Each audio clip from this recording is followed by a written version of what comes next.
스스로를 죽이고 싶은, 아니 모든 것을 포기하고 자신을 이 세상에서 끝내버리고 싶은 마음을 가졌던 한 젊은이가 있었답니다. 스스로 자신을 가두고 또 암흑 속에서 헤매기만 했었죠. 그러던 이 젊은이는 우연히 심리 상담을 받게 됩니다. 그리고 놀랍게도 이 젊은이는 자신을 포기하는 것이 아니라 자신을 찾아 나가기 시작했답니다. 과거에는 한 번도 상상조차 해보지 못한 경험이었죠. 심리 상담에서 과연 어떤 일이 벌어졌기에 이 젊은이는 절망적인 상황에서 빠져나와 자신을 찾아가게 된 걸까요? 이 젊은이가 받은 심리 상담이 대체 무엇이기에 자신을 바꿀 수 있는 힘을 얻게 되었을까요? 한편의 장편대전처럼 치열하게 일어났던 한 젊은이의 생존 전쟁에서 한 사람이 어떻게 절망에서 새로운 희망을 찾고 새로운 자신으로 변신할 수 있게 되었는지, 그 기적과 같은 과정을 여러분은 잔잔하게 지켜볼 수 있게 됩니다. 상담을 받기 전까지 그 젊은이는 어떤 심리 상태였으며 삶에서 어떤 일들이 벌어지고 어떤 어려움을 겪고 있었을까요? 여러분 한번 잘 들어봐 주시기 바랍니다.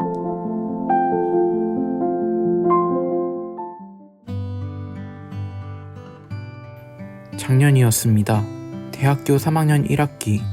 저는 만화를 그리고 싶었고 표현하고 싶은 것들이 있었습니다. 하지만 그것이 무엇인지는 뚜렷하지 않았습니다. 참 이상하죠? 분명 만화를 계속 그리고 싶은데 아무런 말도 아이디어도 떠오르지가 않았어요.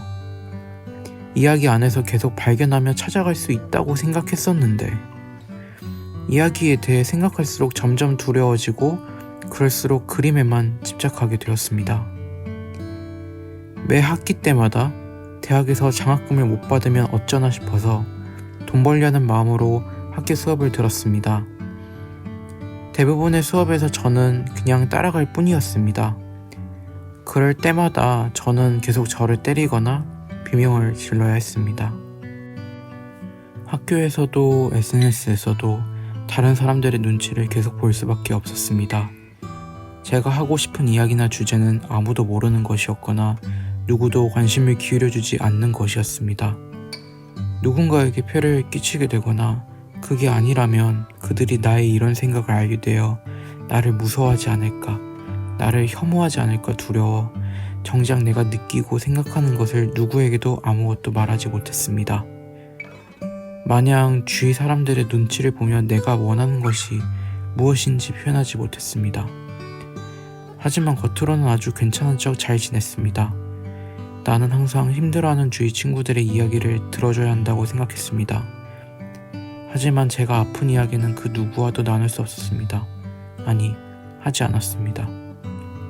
부모님도 이제 직장 일을 그만두시고 장사를 시작하게 되셨고 앞으로 어떻게 먹고 살아가야 할까에 대한 불안감도 점점 커졌습니다. 이러한 불안하고 힘든 상황 때문에 작년 9월부터 학교 상담센터에 다녔습니다. 상담 선생님에게 과거 제가 어떻게 고등학교를 졸업했고 또 어떻게 대학을 진학하게 되었는지 정도에 대한 이야기만 했던 것 같습니다. 그럼에도 불구하고 저는 계속 혼자 있을 때 나 자신을 때리거나 또는 비명 지르곤 했습니다. 내가 왜 계속 이러는지 나조차도 이해되지 않았고 상담소에서 이에 대한 확인을 하고 싶었습니다. 하지만 겉으로 보여지는 고민들, 앞으로 만화를 정말 하고 싶은데 아무튼 지금은 학교 수업을 잘 따라가고 학교 생활을 잘 해야 한다는 말만 되풀이했던 것 같습니다. 아니, 학교 상담실의 선생님이 듣고 싶어 하실 것 같은 이야기만 했던 것 같습니다. 이후 상담 선생님은 정신과 방문과 약 복용을 권하셨습니다. 하지만 저는 정신과에 가지 않았습니다. 결국 휴학을 하였고 이 기간 동안 내가 생각했던 만화를 그려 4학년 때 졸업 작품으로 내고 싶다는 희망을 가졌습니다. 그런데 막상 아무것도 준비가 되지 않았다고 생각만 계속 하게 되는 상황이 벌어졌습니다. 만화를 잘 못 그린다는 생각이 들어서 이것저것 무조건 닥치는 대로 그림을 그렸고 다른 디자인도 배웠습니다. 열심히 지내니 예전보단 나아졌다고 여겼습니다. 그럼에도 불구하고 자해는 계속되었고 디자인이나 그림, 스토리 모두 제가 제대로 잘 하지 못한다는 생각만 더 커져갔습니다. 연습을 더 잘하기 위해 해야 할 것들이 너무 많다고 느껴졌습니다. 그렇지만 해야 할 일들의 우선순위도 잘 정하지 못하겠고 나의 생활은 점점 엉망이 되어갔습니다. 주침 야활의 생활이 계속되었고 누구에게 보여줄 만한 결과라는 것도 쉽게 나오지 않았습니다. 무엇보다 뭔가를 하더라도 도중에 포기해서 나 자신이나 주위에 대고 화를 내는 일이 잦아졌습니다. 누군가는 저를 못된 사람이라고 여길 거라는 생각이 들었습니다. 친구들에게조차 내가 만든 이야기를 보여주는 게 불편하고 무서웠습니다. 저의 감정을 드러내는 것이 잘못인 것 같아 두려웠습니다. 올해 9월 달에는 한 친구 관계에서 거의 도망치듯 차단했습니다. 이 때문에 제가 문제가 있다는 생각이 들었습니다. 한 달 동안을 거의 집에서 누워있는 채로 지내기도 했습니다. 잠만 계속 자는 생활을 이어가다가 몇 날 며칠을 자지 않게 됐습니다. 무작정 먹어대기도 하고 또 며칠 동안 아무것도 먹지 않기도 했습니다. 어떻게 해야 할지 몰라 두려운 마음으로 WPI 초급 워크숍에 참가하게 되었습니다. 워크숍에서 제가 처한 상황과 문제에 대해 박사님의 1:1 원포인트 솔루션을 받게 되었습니다. 그것은 놀랍게도 더 이상 휴학을 하지 말고 바로 대학교에 다시 복학하라는 것이었습니다. 이미 학기가 시작된 지 1주나 된 상황인데 복학을 하라는 말씀이 처음에 이해가 되지 않았습니다. 하지만 무작정 그 말을 따라 복학하는 것을 실행했습니다. 그리고 한 달이 지난 이후에 황상민 박사님에게 개인 상담을 받게 되었습니다. 그 이후 여러분들이 오늘 듣게 되는 이 라이브 상담에도 참여하게 되었습니다. 이제 여러분은 저희 이 상담이 어떻게 이루어졌고 어떤 일이 벌어졌기에 늑과 같았던 마음의 고통과 삶의 수렁에서 제가 빠져나올 수 있었는지 아시게 될 것입니다.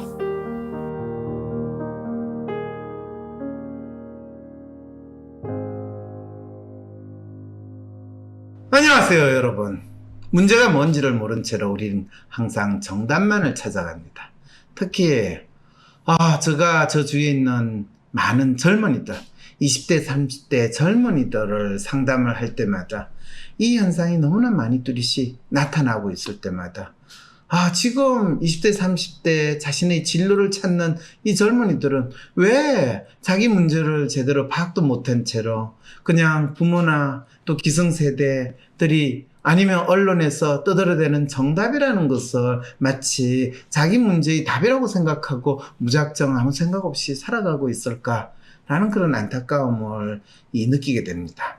제가 대학에서 학생들을 가르칠 때 어쩌면 내가 대학에서 학생들을 가르치는 게 아니라 이 학생들을 더욱더 미몽에 혼란스럽게 하고 있는 건 아닌가. 왜? 대학 교수로서 학생들에게 가르치는 게 진짜 이 아이들이 필요하고 배워야 되는 게 아니라 그냥 뻔하게 교수니까 당연히 강의를 해야 되고 그 강의는 당연히 정해진 과목을 가르쳐야 되고 진짜 대학에서 이 아이들한테 가르쳐야 되는 건 스스로 생각하고 스스로 자기 문제를 탐색하고 파악하고 자기가 진짜 하고 싶은 거, 자기가 진짜 만들고 싶은 거, 자기가 잘할 수 있는 거를 스스로 찾아갈 수 있는 그런 가르침을 교수라면 당연히 줘야 되는데 그냥 전공 과목, 수업, 내용을 마치 중학교, 고등학교 교사처럼 가르치고 있는 이 교수야말로 또 제대로 자기 역할을 못하는 건 아닌가.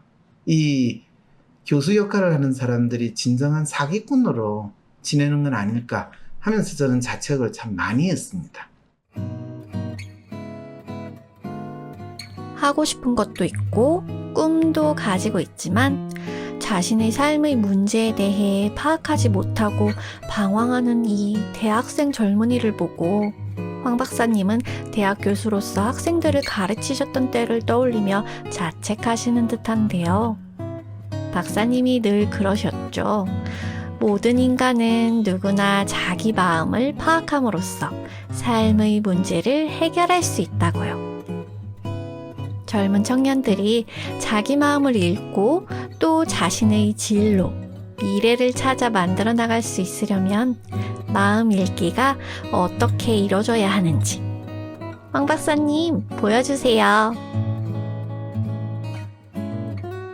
자, 오늘 어떤 젊은이의 사연이 왔습니다. 사연과 함께 저하고 상담을 하겠다고 이 스튜디오에 나왔습니다.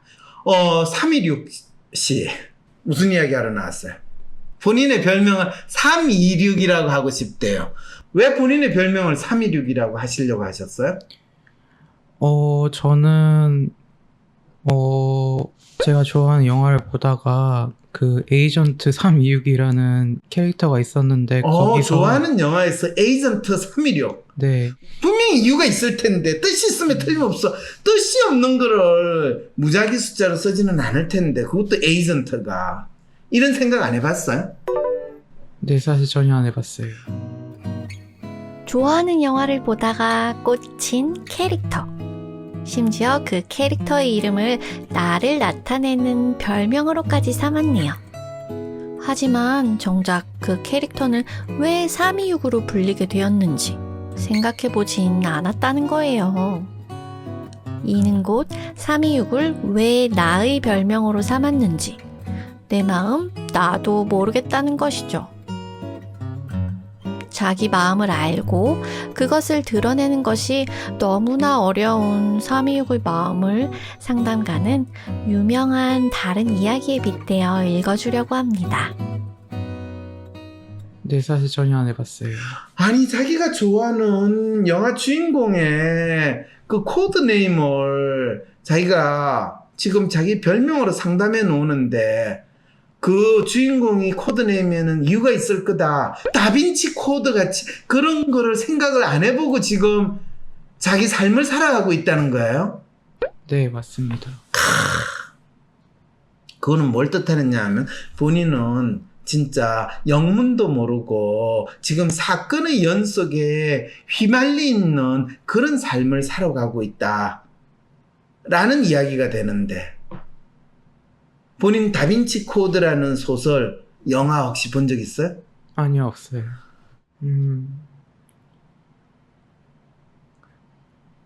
저는 그 코드라는 게 그러면은 그 이야기의 해석 그리고 안에 있는 의미라는 건가요? 이야기 보통 관찰자 입장에서 구경하는 사람의 입장에서는 그걸 해석이라고 이야기하고 그 이야기를 만들어내는 사람의 입장에서는 그 코드를 통해서 독자와 이 작가 사이에 대화가 이루어진다라고 이야기할 수 있는 거죠. 황 박사님이 한국인의 심리에 대해 연구하여 그것에 대해 알리고자 할 때 한국인의 심리 코드라 했던 것처럼 말이죠.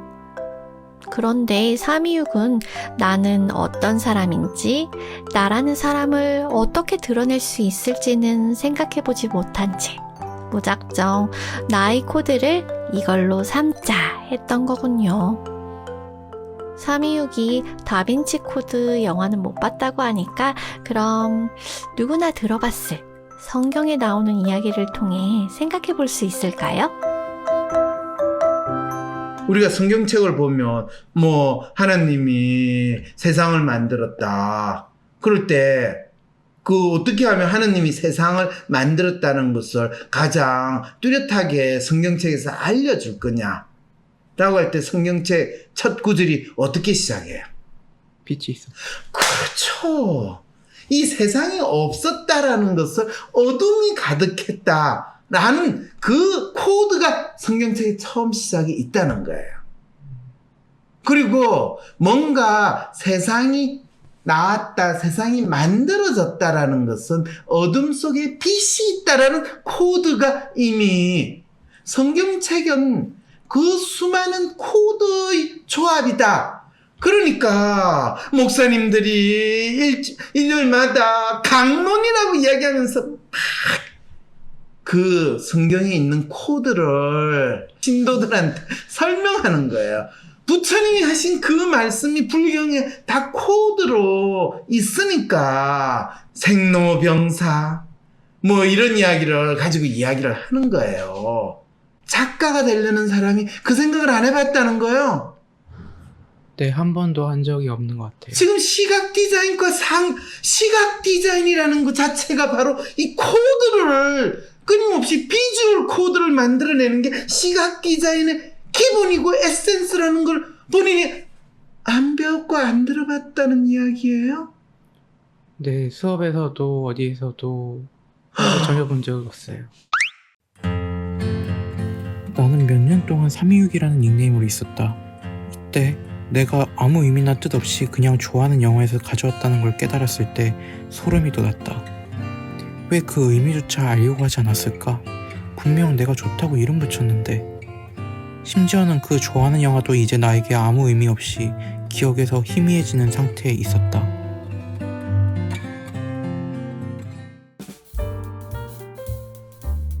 어둠 속의 빛, 생로병사.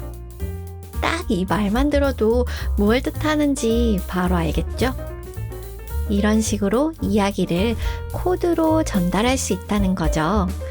그런데 326은 과연 무엇을 전달하려는 코드였을까? 정말 궁금해지네요. 분명히 알 수 있는 건 326이 꺼내고 싶은 이야기가 무엇인지 뚜렷하지 않다는 것이에요. 하고 싶은 이야기를 시각화하는 게 바로 시각 디자인인데 그것을 전공으로 배우고 있으면서도 정작 나에게는 적용시키지 못했다니. 이런 326의 상황에 대해 황 박사님은 충분히 이해가 되었어요. 왜냐하면 교수로서 학생들을 오랫동안 가르쳐오며 대학에서 학생들이 무엇을 어떻게 배우는지 잘 알고 계시니까요.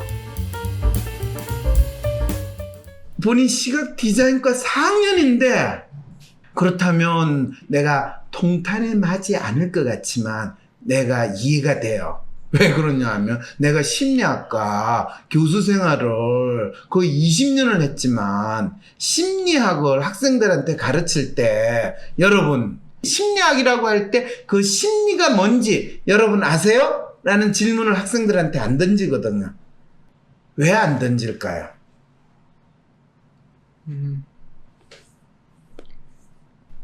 교수인 나도 심리학 교수로서 심리학을 가르치지만 심리가 뭐라는 거를 나 스스로도 몰랐어요. 그렇지만 심리학 교수 생활을 10년을 하고 나서 그때는 내가 심리학이라는 걸 공부한 지 20년이 지나고 나서 40대 중반이 넘어서야 내가 지금 심리학 교수로서 심리라는 게 뭐를 이야기해야 되는데 책 어디에도 그 말은 없었구나를 그때 깨닫기 시작을 한 거예요. 그리고 그 심리라는 게 마음 심자 플러스 리, 우리가 윤리 논리할 때 리, 성리학 할 때 그 리자로 해가지고 일본 사람에 의해서 만들어진 단어인데 이 단어가 어디에서 나왔는가, 그 사람들은 대체 무슨 마음으로 사이칼라지라는 걸 이 단어로 했는가를 누가 알려주진 않았어요. 내 스스로 찾으면서 알게 된 거예요. 나도 대학 교수할 때 똑같이 저질렀던 가장 큰 잘못이 심리학과 교수인데 심리가 무엇인가에 대해서, 그러니까 세상 만사의 모든 게 이치가 있다는 말이 이거구나. 왜 저 사람이 저런 말을 하고 저 사람이 저런 행동을 하는가, 그것을 파헤치는 것이, 알아내는 것이 심리구나. 그걸 마음을 통해서. 그런데 그러면 왜 심리학 교재에 왜 그렇게 안 돼 있을까? 그거는 처음부터 심리학이라는 걸 대학에서 가르치는 교수들이 그걸 잘 몰랐던 거거든. 그래서 내가 심리학 역사를 다시 처음부터 공부를 하기 시작한 이유가 바로 20년 전에, 거의 20년 전 아니구나, 한 5년 전에 새롭게 시작됐던 게 바로 그렇게 된 거예요. 박사님도 처음 심리학을 시작했을 때 326 학생과 비슷한 마음이셨던 걸까요? 아직 뭔지 잘은 모르겠지만 끌려. 대학에 들어가서도 심리학이 무엇인지 그 누구도 분명하게 알려주진 않았지만 이후 40년 동안 심리학은 무엇인가에 대해 분명한 믿음을 쌓아왔고 이제는 그것을 세상에 알리고 계시죠. 분야와 전공을 막론하고 내가 배우는 학문, 내가 하고 있는 일은 무엇이다 라는 분명한 믿음이 없는 채 그저 시키는 걸 따라하는 대학생활.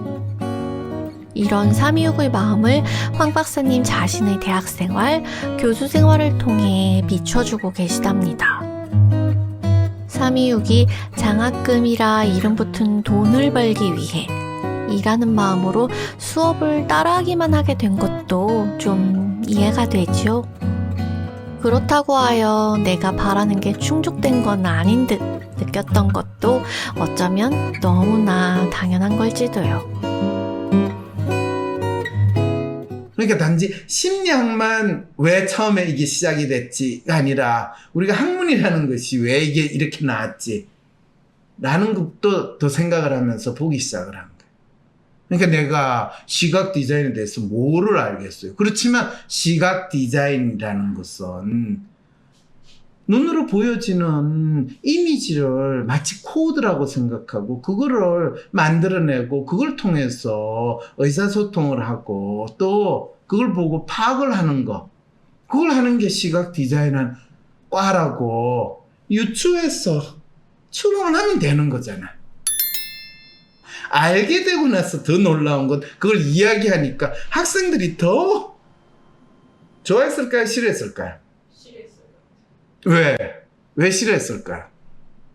그거는 내가 십자가는 이 교회에만 있다고 생각했는데 갑자기 절에 갔더니 십자가 있었어. 이건 뭐예요? 라고 하는 그런 느낌하고 마찬가지고 그런 논란과 당혹스러움 때문에 희한하게 내가 익숙하지 않은 것을 접하게 됐을 때 가지게 되는 당혹스러움, 내가 뭘 잘못 알고 있는가에 대한 두려움, 이런 거를 학생들이 경험하니까 갑자기 학생들이 이상해! 이렇게 되는 그거를 학생들이 경험하는 거예요.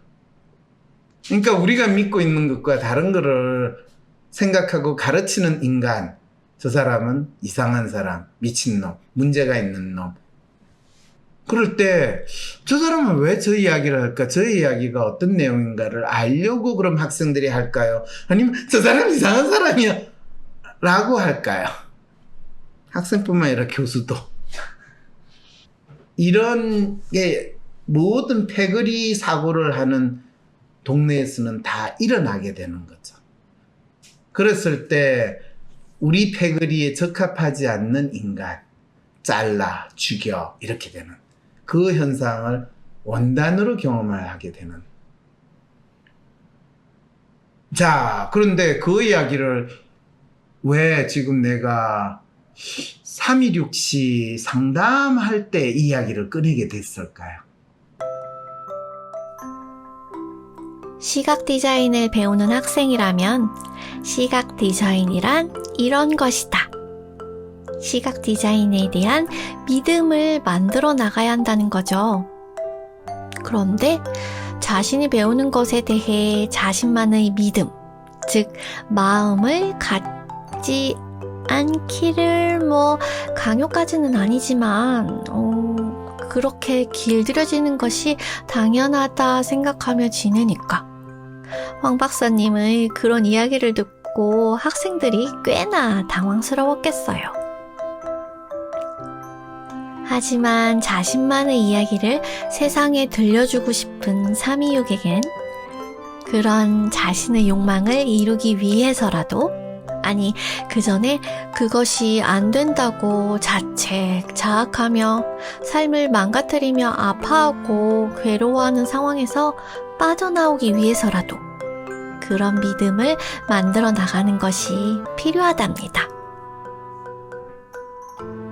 어떤 문제나 이슈에 대해 가진 믿음이 바로 아픔을 일으킨다. 그런데 놀랍게도 자기가 가진 문제나 이슈에 대해서 정확한 믿음을 가지면 그것은 아픔이 되지 않는다. 그런데 내가 겪는 그 문제나 이슈에 대해서 아무런 믿음을 가지지 않을 때 나를 아프게 만드는 비수처럼 작동한다.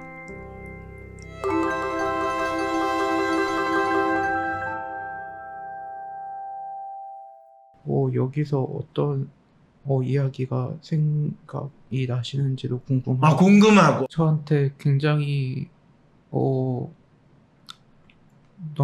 감사한 자리인 것 같아요. 오늘 그러면 본인이 지금 목소리도 기어 들어가고 자기 생각을 어떻게 표현할지 참 힘들어하는데 이 힘든 거를 그래도 지금 앞에 딱 보면 지금 본인 지금 보낸 사연 맞죠 이거?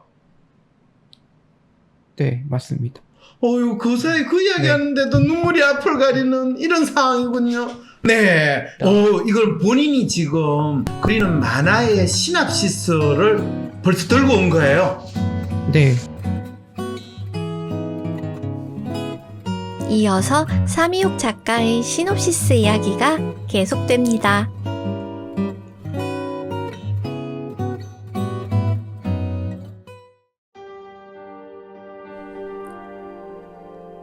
스스로를 죽이고 싶은, 아니 모든 것을 포기하고 자신을 이 세상에서 끝내버리고 싶은 마음을 가졌던 젊은이 326.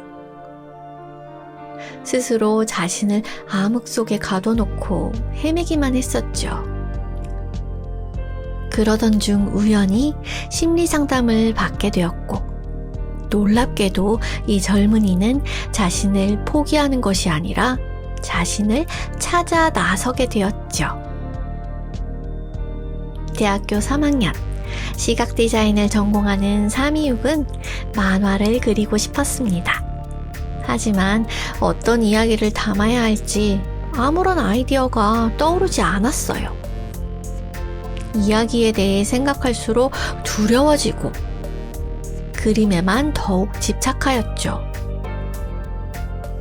학교 수업에도 성실히 참여했지만 그저 시키는 대로 따라갈 뿐이었고, 좋은 학점도 장학금도 내가 이것을 잘한다거나 뿌듯해한다고 느끼게 해주진 못했어요.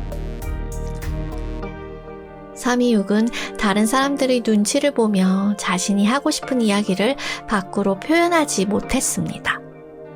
하지만 겉으로는 아주 괜찮은 척 지냈죠.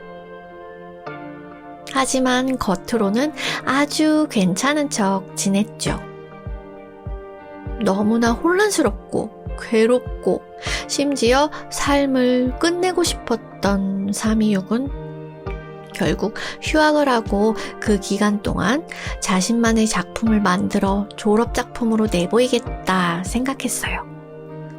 자신의 부족함을 채우기 위해 닥치는 대로 그림을 그렸고 다른 디자인 공부도 열심히 했답니다. 하지만 결과물이라고 할 만한 것은 나오지 않았고 자책과 자학은 계속되었어요. 자기 마음을 모른 채로 하는 자기 성찰, 자기 반성은 막연히 신에게 속죄하는 것과 마찬가지였을 뿐 실은 자신을 괴롭히는 자학, 자해와도 같았죠.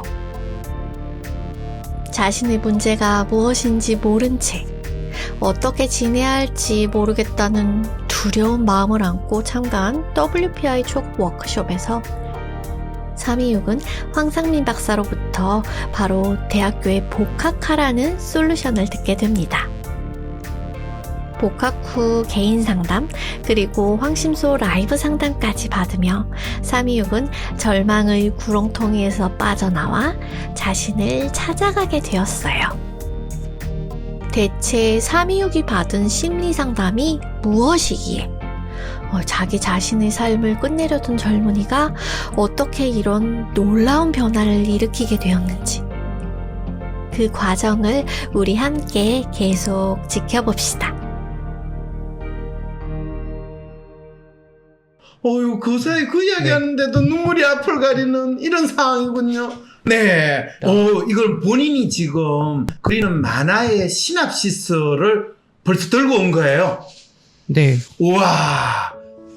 안녕하세요. 저는 앞으로 제 세계를 드러내는 만화가가 되고 싶은 이제 326입니다. 현재 시각 디자인과 4학년에 재학 중인데요. 다음 학기 때 만화책이랑 영상으로 졸업 작품 하려고 준비 중에 있습니다. 저는 이것저것 관심이 너무 많아요. 뭐 그림이나 디자인이나 역사나 영상 뭐 여러 가지 많은데 이제 너무너무 많아서 휴학한 다음에 그것도 이제 만화에 적용시키려고 했는데 그럼 뭐가 문제지? 스토리, 디자인, 그림 연습, 구도, 습작, 홍보, 컨셉 정리 디자인을 해야 하나 만화를 해야 하나 이러면서 뭔가 하다가 중간에 포기하는 것들이 이제 늘자 자포자기 상태에 빠져서 있었습니다. 예전에도 혼자서 하려다가 이제 결국 혼자 마음에 안 들어서 포기하는 경우가 많았어요. 그래서 WPI 심리 상담 코칭센터에 도움을 요청했습니다.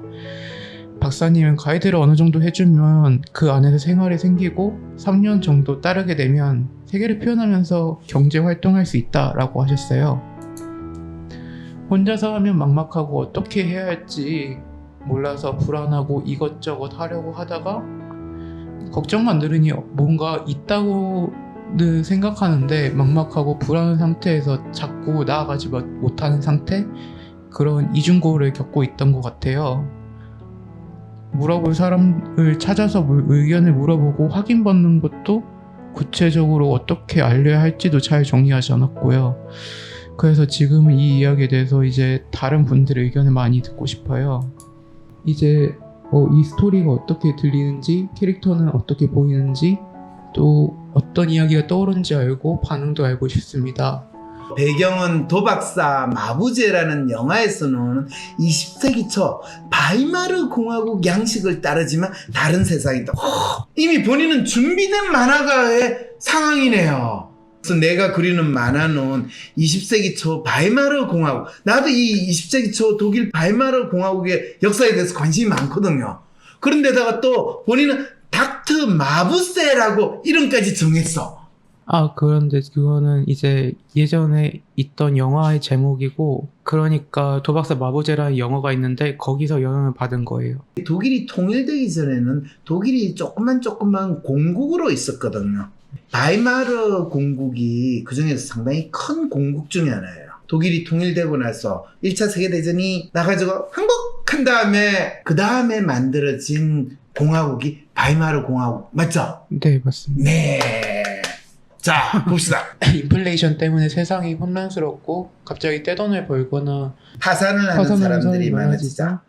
이게 인플레 때문에 세상이 혼란스럽고 갑자기 코인을 벌거나 파산을 하는 사람이 많으시죠.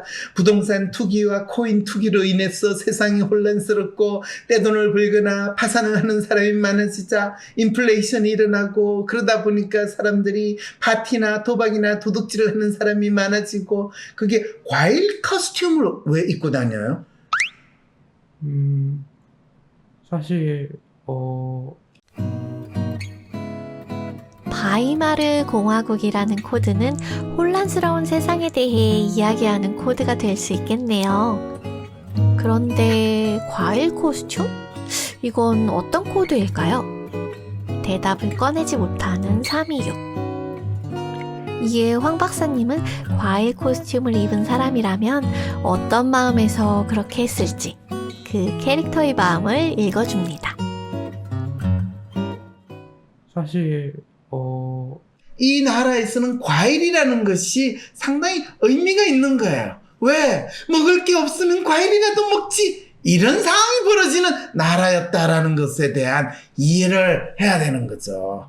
근데 과일이라도 있으면 먹지. 과일을 못 먹으니까 난 과일 먹는 사람이야 라는 거를 마스크라도 쓰고 다녀야지. 이렇게 하면 훨씬 생생하게 왜 사람들이 과일 커스텀을 입고 돌아다니는데 삶의 목표를 잃어버린 사람이 많은지에 대해서 알 수 있잖아요.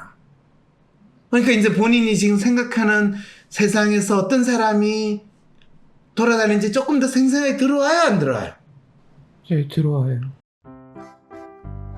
바이마르 공화국에서 나타난 인플레이션 현상이나 대한민국에서 코인과 부동산의 가격이 오르락 내리락 하는 것이 그때나 지금이나 크게 다를 게 없고, 그 때문에 파산을 해서 죽는 사람들도 많고 떼돈을 벌어 살아가는 사람들마저 그때나 지금이나 다를 게 없었다니, 왜 나는 내가 살고 있는 대한민국에 관심을 두지 않고 바이마르 공화국에만 집착했을까? 그러면서 아이디어를 떠올릴 수 없다고, 다 안다고, 알았다고 생각하고 이야기를 진행하려 했다니.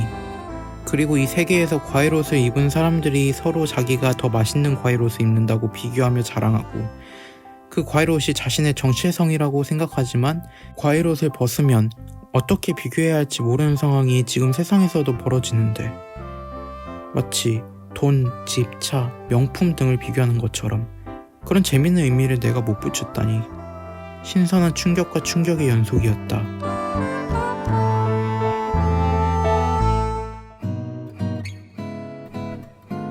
상상 속의 세계는 말 그대로 무언가 새로운 것을 만들어내기만 하면 되는 줄 알았어요. 과일 코스튬 있는 사람들을 만들어내긴 했지만 그 다음엔 아무것도 떠오르지가 않아. 새로운 아이디어를 더 내야 하는데 이런 고민을 했던 326.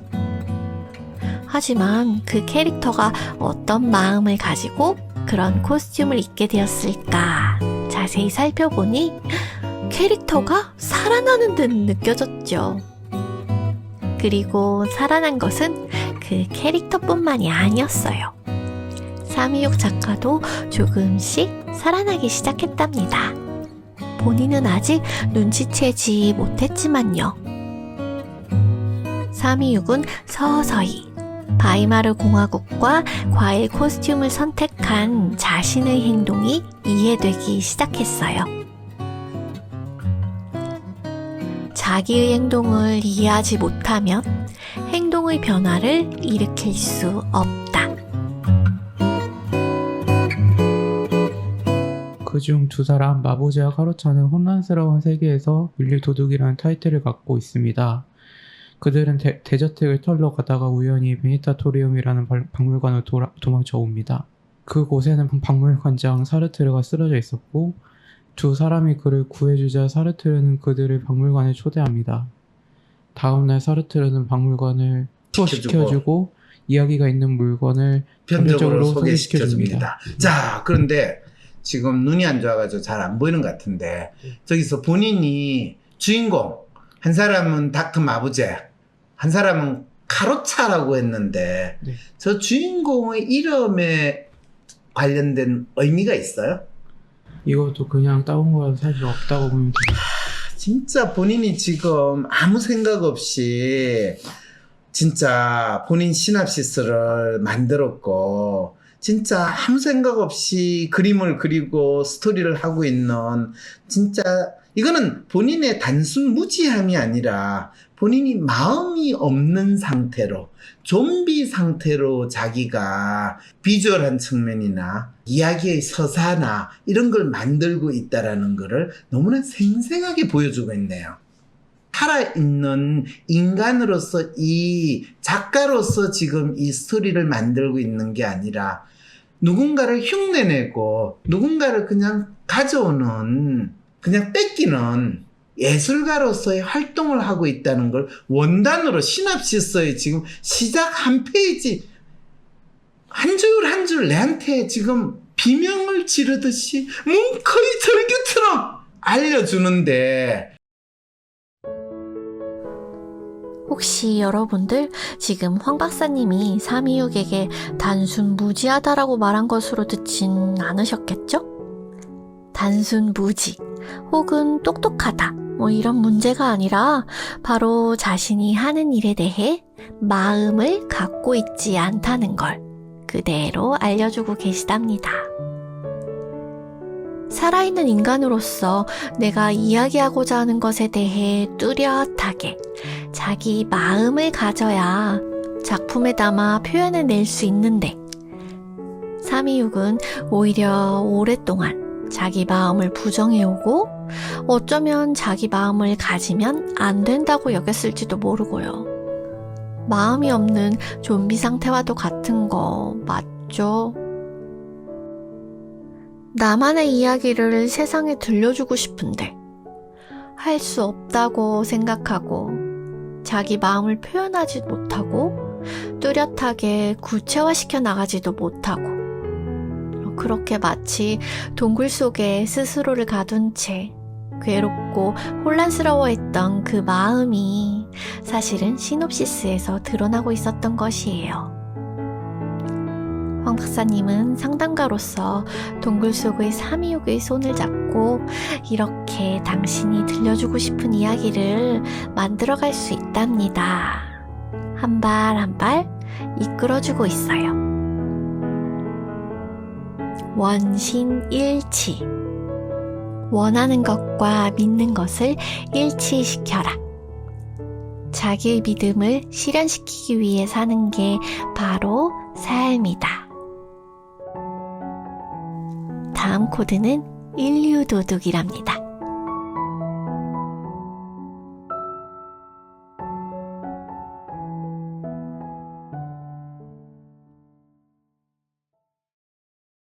혼란스러운 세계에서 인류 도덕이라는 타이틀을 갖고 있다 라고 할 때 본인은 그러면 여기서 인류 도덕이라는 것이 그냥 남의 물건을 훔친다 그 정도 생각을 하지, 그냥 잡도둑, 잡놈이라고 그러죠.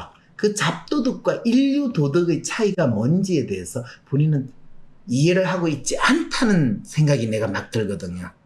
인류 도덕은 어떤 도덕을 인류 도덕이라고 그러는지 알아요? 어떤 도둑?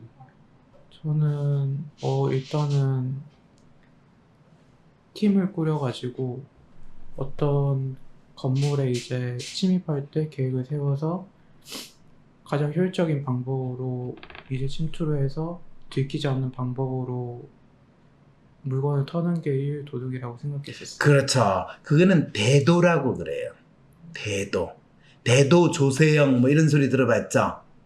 그거는 인류 도덕이라고 안 하고 대도라고 그래요.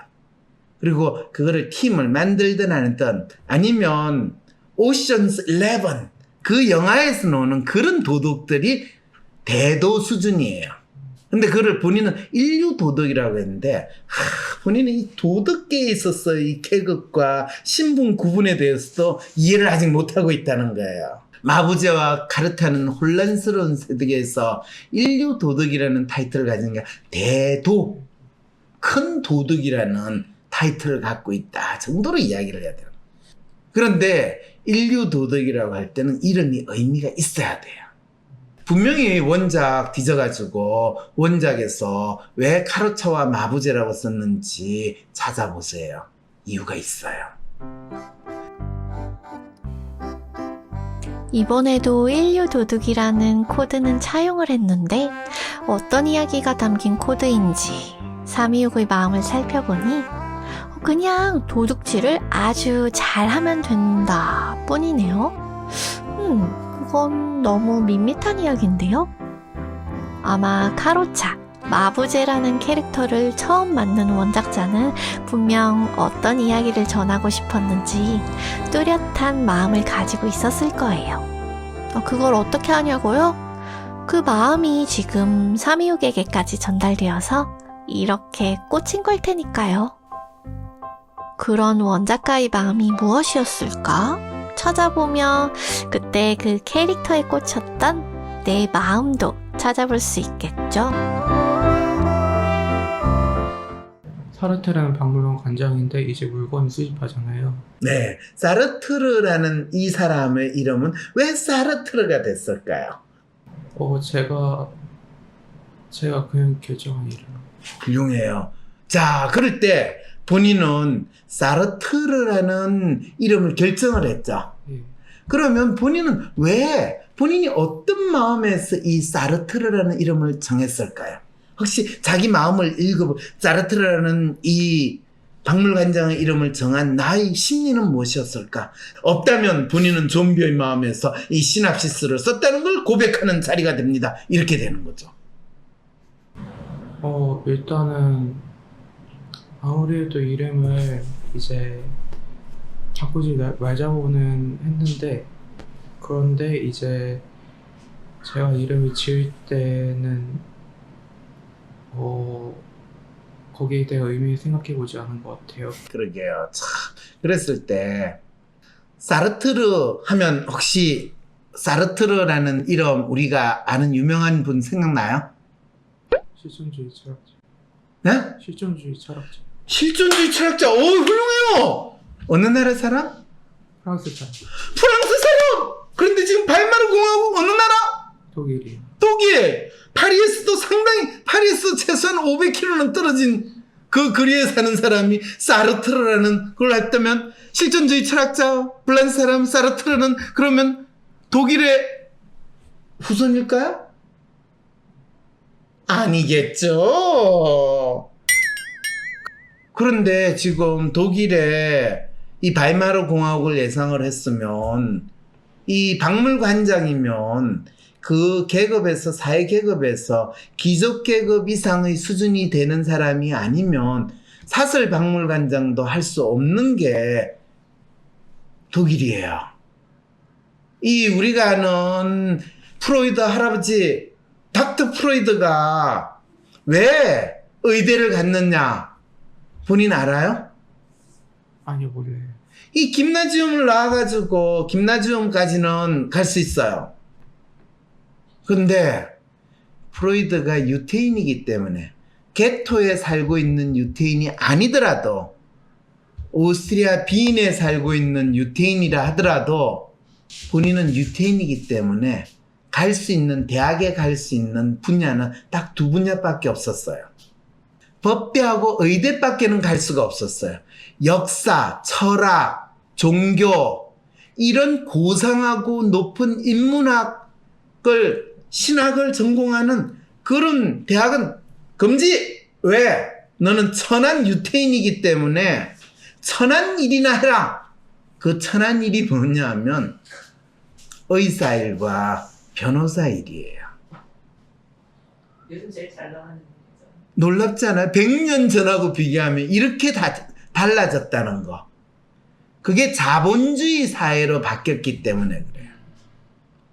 지난 100년 동안 인류의 역사에서 가장 큰 변화는 한 세기 전만 하더라도 사회 하층 계급으로 취급되었던 부르주아가 사회 상층 계급으로 바뀐 가장 큰 변화가 자본주의 사회로 바뀌었다는 거예요. 누군가를 훔친다, 돈을 훔친다라는 것이 지난 100년 사이에 최고의 전문직, 최고로 도덕적이거나 사회적으로 인정받는 직업으로 바뀌었다라는 걸 상징적으로 보여주는 게 이 도덕이라는 타이틀로 본인은 이야기를 할 수 있는 사항이 됐다는 거예요. 그래서 한때 그런 말이 있죠. 민나 도르모데스. 이런 게 대한민국 사회를 가장 잘 나타내는 표현이 된 게 대한민국 사회에서 1970년대. 대한민국 사회가 1970년대, 80년대로 되면서 민주사회로 바뀌는 게 아니라 도둑놈이 큰 소리를 치는 사회로 바뀌었다라는 거를 완전히 보여줄 때가 민나 도르모데스라는 그 이야기가 되고 그게 대도조세형 시절의 이야기다라고 이야기를 해요. 그게 1980년대죠. 70년대가 아니라. 이렇게 이야기하니까 본인이 태어나기도 전에 역사를 이야기하고 있으니까 신기하다 생각이 들죠. 네. 네. 본인이 왜 이렇게 재밌는 이 시납시스 스토리를 만들어놨음에도 불구하고 그게 본인이 신이 나가지고 열심히 그림을 그려나가지 못하는 이유가 바로 본인이 얼기설기 비슷하게 대충 뺏기기는 했는데 그것이 가진 의미를 완전히 자기 거로 소화시키지 못하고 본인이 봤던 재밌게 봤던 인상 깊게 봤던 영화를 그냥 대충 자기 나름대로의 각색하는 상상력을 끼워 맞춰가지고 지금 본인이 시납시스를 구체화시키겠다 하니까 바로 지금 뾰록 나는 상황이 벌어지는 게 본인이 지금 이렇게 힘든 일을 겪고 있는 거예요. 삼이육이 자기 마음 없이 만화 시놉시스를 만들어 왔다는 것을 이렇게 인식하게 됩니다. 그런데 놀랍게도요, 내 마음이 없었다는 것을 인식하기 시작하면 이제 마음을 가질 수 있게 된답니다. 자기 자신을 있는 그대로 받아들일 수 있다면 문제에서 벗어날 수 있는 길을 볼 수 있다.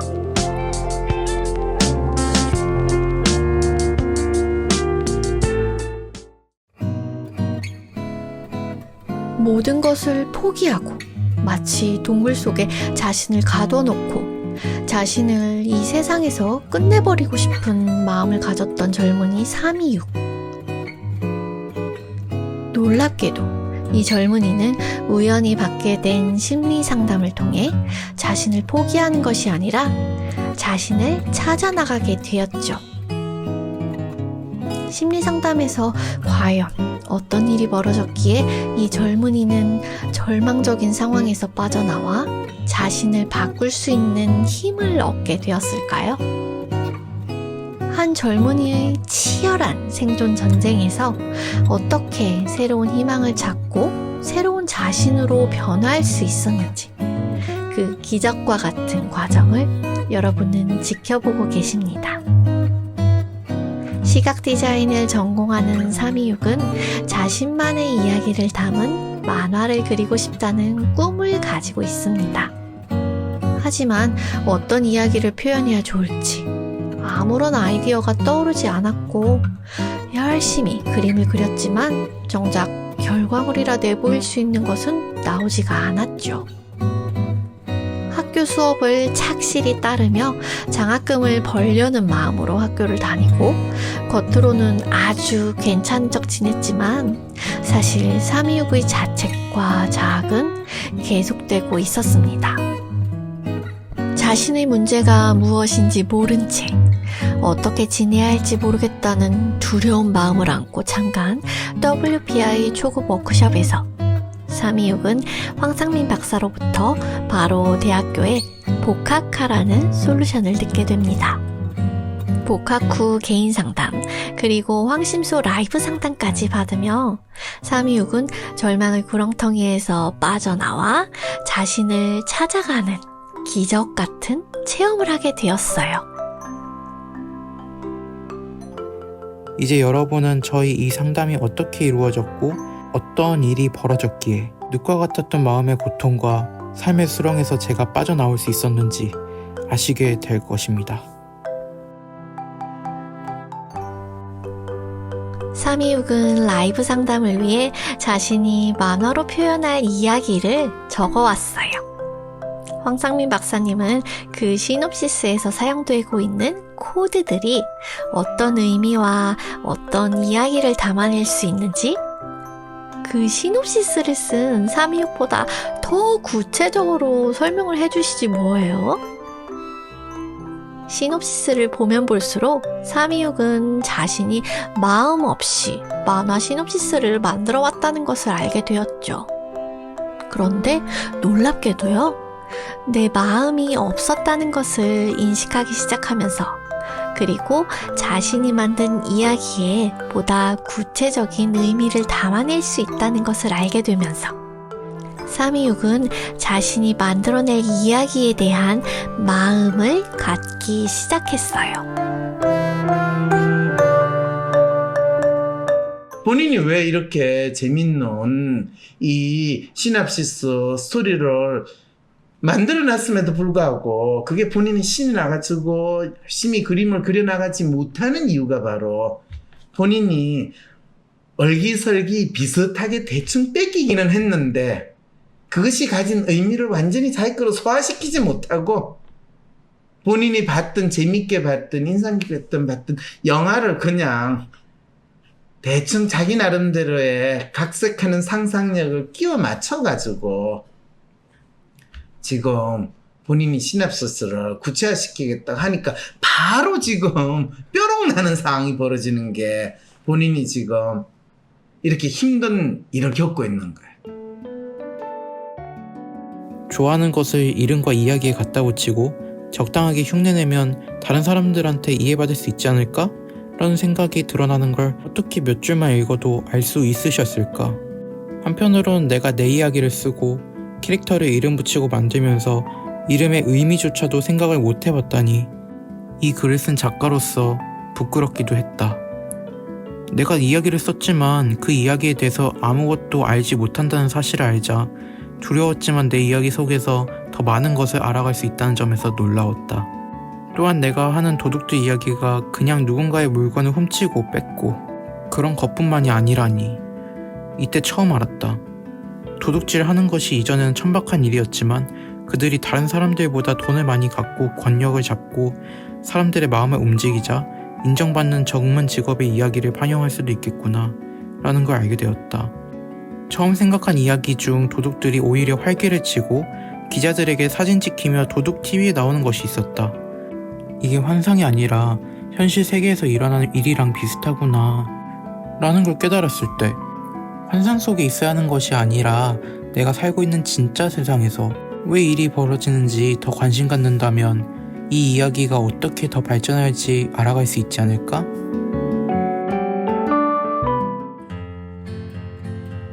나의 이야기는 꽁꽁 숨겨야만 한다고 믿었던 326. 놀랍게도 이제는 자신이 생각한 스토리를 더욱 구체적으로 표현하고 발전시켜 나갈 수 있다는 믿음을 조금씩 갖게 되었어요.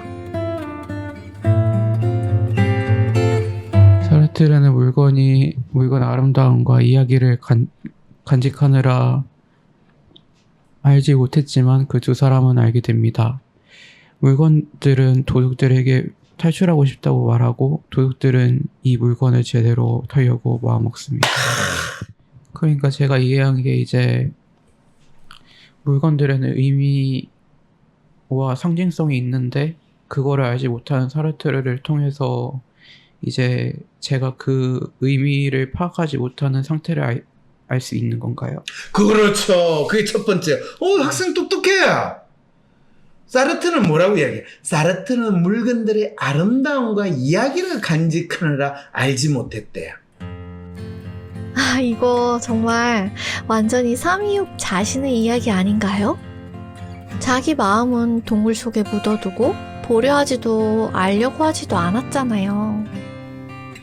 자신이 만든 캐릭터를 통해 자신의 어떤 마음이 어떻게 드러나고 있었는지 326의 마음을 거울에 비춰주듯 상담이 이뤄지고 있는 것 같아요.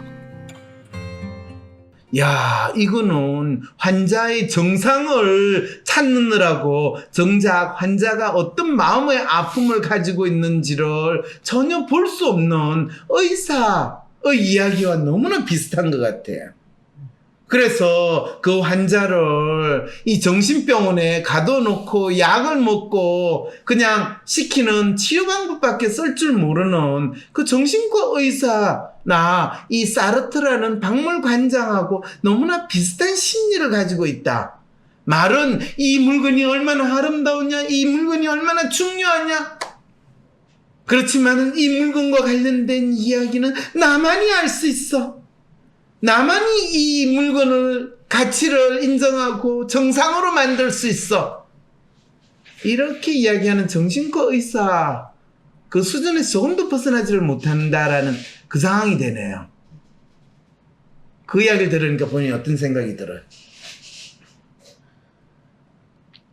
이제 그 사르트르가 물건을 방치하는 것처럼 이제 정신과 의사들도 사실상 이제 환자들을 위한다며 약을 처방하고 그리고 관리하려 하지만 사실상 그 사르트르가 물건의 이야기나 의미를 알지 못하듯이 이제 정신과 의사도 환자의 마음을 사실 파악하지 못한 상태에서 병을 해결하려는 시도와 비슷하다는 말로. 와, 본인 진짜 똑똑하네요.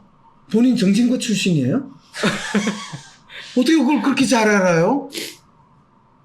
그러면 물건들은 도둑들에게 탈출하고 싶다고 말하고 도둑들은 이 물건들을 제대로 털려고 마음 먹습니다라는 거는 어떤 물건에 또는 어떤 이미지로 가지고 시각적으로 디자인을 하긴 하지만 정작 어떤 의미를 가지고 있고 어떤 의미를 표현해야 될지 거기에 가치를 어떻게 보여야 될지 모르면서 이게 멋있는 구찌하고 비싼 거예요. 이게 샤넬하고 비싸게 담지 않았어요. 이런 식의 디자인을 하는 그 훌륭한 디자이너와 또 별로 다르지 않다는 그 생각도 들어요? 그게 도둑놈 심보라는 것까지도 생각이 들어요? 그 의도로 지금 도둑들하고 이 물건들, 아름답고 멋진 물건들에 대한 이야기를 꺼낸 거 아니에요? 아니요. 아니었어요?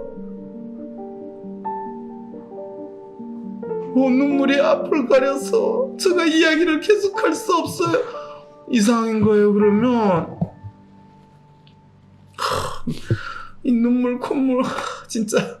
네. 근데 지금 내가 학생을 힘들게 하려고 지금 이렇게 학생이 쓴 한 줄 한 줄 코드를 해석해 주니까 신기하지 않아요? 전 너무 신기해요. 너무 신기하죠? 네.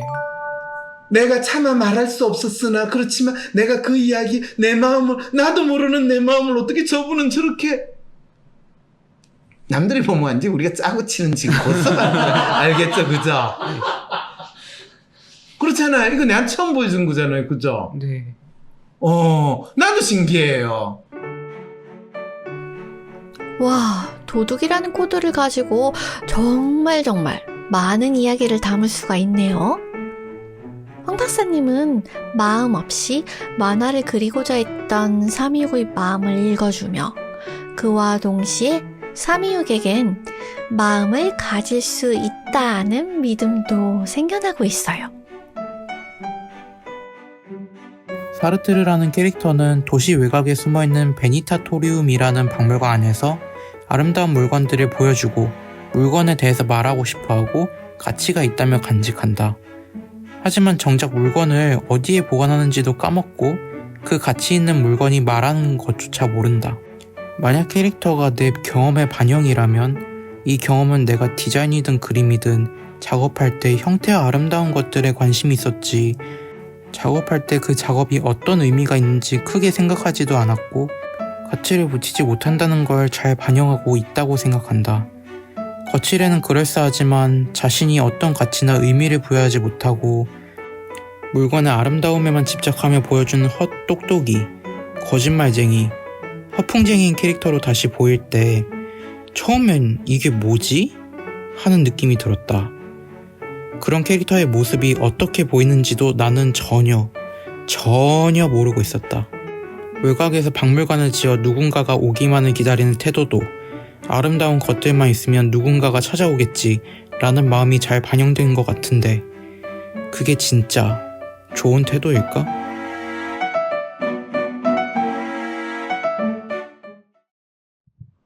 네, 도둑 크레도를 모아 베니타토리움을 털어서 값비싼 물건들을 모두 가져갔고 사르트르가 숨기려고 했던 마지막 전시실의 문을 열지 못해 문을 분해하는 순간 로봇들이 베니타토리움을 통째로 부수고 도둑들을 싸우다가 산통자를 내립니다. 자, 이런 거를 뭐라고 그러냐면 뜬금없는 이야기 전개라고 그래요. 왜 뜬금없다라고 이야기를 할까요?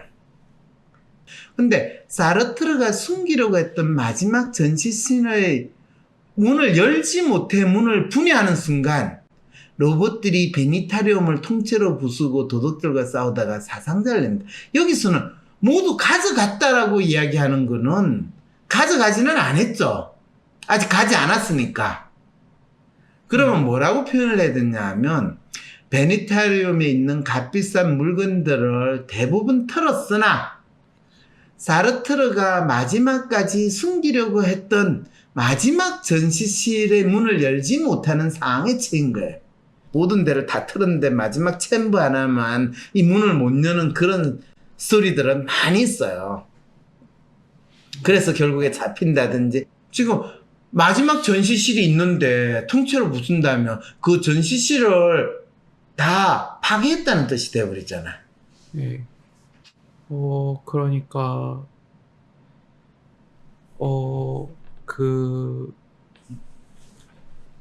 이제 제가 생각했던 스토리 종교관에서 이제 로봇들을,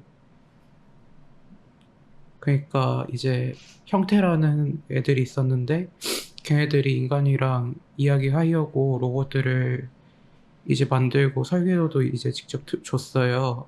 이제 자, 네. 거기서 지금 이야기하는 물건들이 네. 로봇을 만들었다라는 거잖아요. 그죠? 형태들이, 형태들이? 그러니까 형태라는 종교라고 해야 하나? 그런 게 있어요. 네. 도형의 종교관.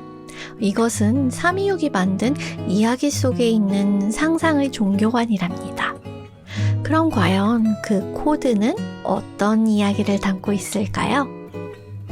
디자인학과에서 처음 배우는 점선면, 그리고 세모, 네모, 원 같은 도형들, 이런 것들을 종교처럼 만들었다는 건 무슨 뜻일까요? 아무래도 구체적인 예시를 통해 그 마음을 비춰볼 수 있다면 좋을 것 같아요. 어떤 디자인 하시는 분이 인간의 사고라는 것을 좀 더 세부적으로 알면 이 새로운 사고를 할 수 있는, 소위 말해서 크리에이티비티를 향상시킬 수 있는 특별한 교육 프로그램을 만드시고 있다고 하시는 분이 내한테 상담을 할 때 재밌는 이야기를 하는 거예요. 모든 세상의 디자인이라는 것은 점, 선, 형태, 컬러로 이루어져 있대요. 그런가요? 라고 그랬어요. 그런데 그 점, 선, 형태, 컬러가 어떻게 콤비네이션이 되고 어떻게 디스플레이해야 되는 원리를 자기가 발견을 했다는 거예요. 그리고 그 원리를 발견했기 때문에 그 원리를 체계적으로 훈련을 시키기만 하면 세상에 만들어내지 못하는 형태도 없고 세상에 만들어내지 못하는 디자인도 없고, 크리에이티비티, 디자인에서의 크리에이티비티라는 것은 언제든지 어떤 상황에 어떤 목적으로 인해서 제가 만들어낼 수 있는 비법을 발견을 했습니다. 그래서 제가 몇 년 동안 학생들한테 학원에서, 미술 학원에서 그것도 이 학생들한테 가르치기 시작을 했대요. 그래서 내가 그 소리를 듣고 막 웃었어요. 왜 웃었냐?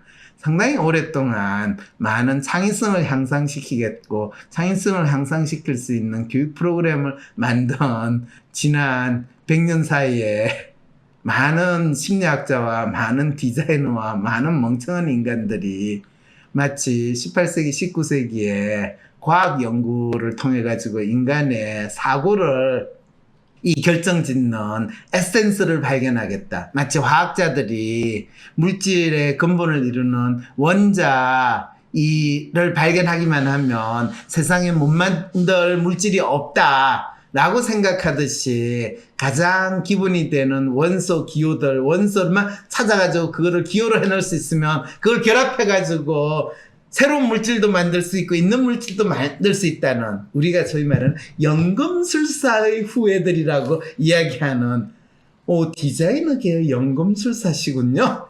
그랬더니 어떻게 아세요? 그러니까 창의성이 어디 존재하는 물질처럼 있다고 생각해요. 그렇죠. 그리고 그거를 열심히 잘 교육시키면 그 창의성이 무럭무럭 자라가지고 잘 표현될 거라고 믿는. 그래서 지금 이 316 군이 형태라는 종교라고 표현하는 거예요. 학생들한테 어줍지 않게 그거를 열심히 외우고 칼만 잘 쓸 줄 알면 네가 최고의 요리를 만들 거야 라는 그 마음으로 가르치는 대표적인 결과물이 이런 상황이다라는 거를 디자인 하시는 분한테 내가 확인을 하고 나니까 기가 차가지고, 훌륭하시네요. 그냥 훌륭하세요. 어떻게 이렇게 대단한 연구를 하셨어요. 근데 이렇게 연구를 많이 하면 연구가 되는데 그 아픔은 어떻게 견디셨어요? 그랬더니 그분이 어떻게 하세요? 제가 그렇게 힘들었다는 거를. 뜨거운 눈물이. 눈물 나죠? 네, 눈물 나요. 네, 세모, 네모, 동그라미. 모아서 이렇게 배치하고 저렇게 배치하면 이쁘잖아요. 그렇게 열심히 배치했는데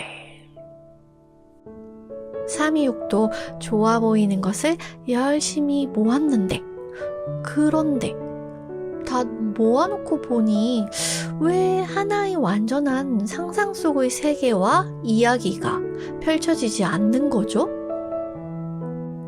마치 학교에서 내가 배우는 것들에 대해 구체적인 믿음, 뚜렷한 나의 마음을 가지지 말고 무조건적으로 절대적으로 믿어라 하는 우리 교육의 현실을 326을 통해 다시금 보게 되는 것 같아 너무 안타깝네요. 내 눈물 나요. 지금 내가 40년 동안 심리학 공부하면서 내가 그 문제를 얼마나 고민을 많이 했는데 대학교 다닐 때 내 가르치는 교수님이 아른하임이라고 그 사람이 쓴 책이 비주얼 싱킹이라는 책이 있어요. 그때는 대학생이니까 그 책을 보는 거는 거의 최고의 성경책과 같은 내용이니까 딴에는 또 영어로 내가 읽고 내가 그걸 파악하겠다고 진짜 꾸역꾸역 그걸 읽은 게 생생하게 있거든. 비주얼 싱킹 얼마나 멋있어요. 심리학자분인데 비주얼 그 사람이 심리학자이긴 하면서도 그 사람이 미술 쪽 하시는 분이었어요. 그러니까 디자이너이기도 하고 심리학 마인드리스한 상황에서 그 사람 비주얼한 것이 마음의 반영일 거라는 그 확신과 믿음에서 그 모든 걸 하고 그러면 비주얼한 것의 에센스는 뭔가 하는 걸 해가지고 점, 선, 면, 패턴 그게 이제 형태라고 이야기를 하는 거죠. 그래서 그것이 시각적 사고 이렇게 된 게 이제 1970년, 80년대에 이제 심리학에서 나오게 된 아주 뚜렷한 새로운 형태의 인간의 마음에 대한 마인드리스한 탐색의 결과물이거든요. 이 형태에 대한 나름대로의 의미를 찾아야 되고 내가 그걸 찾을 만한 준비를 하려면 이것도 해야 되고 저것도 해야 되는데 어떻게 해야 될지 모르니까 로봇이라도 시켜가지고 어떻게 해야 되지 않을까라는 그 정도 심리 상태는 본인이 된 것 같아요. 이제 로봇이 왜 나왔는지 뜬금없이 왜 나왔는지 이제 알겠네요. 이야기를 만든 나조차도 몰랐다. 내 상태가 하나하나 내가 만든 세계에서 드러나고 있다는 것이 너무나 놀랍고 신기했다. 멋진 만화를 디자인을 해서 나에게 의미 있는 걸 찾고 싶은데 내가 아직 준비가 안 되었으니까 더 외형적인 것을 계속 로봇처럼 연습해야 하는 상태에 있었다는 거라니. 내 친구도 그냥 내가 로봇처럼 뭔가를 하고 있으니까 잘 하고 있는 거라고 생각했다고 한다. 그런데 나는 의미 없이 계속 나아가고 있었던 거였다니 이 상황이 너무나도 신기했다. 이거는 거의 좀비가 다시 얼어붙은 심장을 뛰게 해가지고 살아남게 하는 그 영화 스토리만큼 재밌어요. 본인 봤어요? 좀비가 살아나는 영화. 심장이 처음에 얼어있다가 다시 뛰면서 소리를 내는. 원바디스 말인가요? 네? 원바디스 말인가요? 그런 것 같아요. 간혹가다 그런 기사가 나오잖아요. 그 지하철역에 심장 세동기가 있어서 기증한 생명을 구했습니다. 어쨌든 참 쉽지 않은 큰 결심을 해가지고 나와서 자기의 마음을 있는 그대로 많은 사람들하고 공감을 해줘서 너무 고마워요. 본인 한 사람에게서는 아주 한 발자국에 불과하지만 인류에게서는 거대한 도약의 시초가 될 거라는 그 마음으로 우리 가긴 가야지. 그래야지 우리 윤 대통령이 그래도 제키 오나시스와 같은 그분과 결혼을 한 게 헛되지 않았다라는 게 확인이 될 수 있지 않겠어요? 아, 우리가 천기를 누수라. 우리 지금 급한 사람 마음부터 읽어야 되겠죠, 그죠? 네. 자, 그러면 또 다음에 또 봐요. 네, 네, 감사합니다. 수고했습니다. 상담을 마치고 나서 진행하면서 나는 겉으로는 울고 있었다. 하지만 한쪽에선 마음이 너무 평안했다. 내 인생에서 내가 중요하다고 생각하는 것을 깊게 이야기해 본 적조차 없었고 이해받을 수 있던 것은 처음이었다. 마음을 두 갈래로 나누자면 한쪽은 부끄러워서 도망치고 싶었지만 한쪽은 더 있고 싶었다. 내 부족한 점이 뭔지, 이 시놉시스의 문제가 뭔지 알고 싶다는 기대감 때문이었다.